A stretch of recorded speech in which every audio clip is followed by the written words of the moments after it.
Napaka-hypocritical at makaluma yung ating educational system. Anong tinuturo natin sa mga bata? Oh, alam mo, Pilipino tayo, we have the pakikisama system.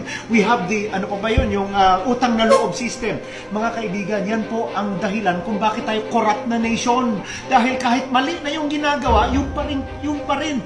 Ang gusto natin mangyari, pakikisama, tumahimik ka na lang, umuo ka na lang. Di ba? Yung utang na loob, ako nagpwesto sa'yo dyan, umuo ka na lang. Di ba? Mga kaibigan, tuunan natin ang pansin yung pag-educate natin sa mga bata ng modern times. Let us treat everybody equally. Kasi matapobre yung mga batas natin. Kami lang ang mayayaman, kayo mahirap. Hindi nyo na kailangan pag-aralan yung mga batas trapiko na yan. Hindi naman kayo magkakakotse eh. Yan ang mentalidad ng mga politiko ever since, mga elitista. Hindi naman nila alam ang nangyayari sa kalsada eh. Subukan mo mag-jeep sila, tumawid sila, pumila sila doon sa MRT. Hindi naman nila alam yan eh. Di ba?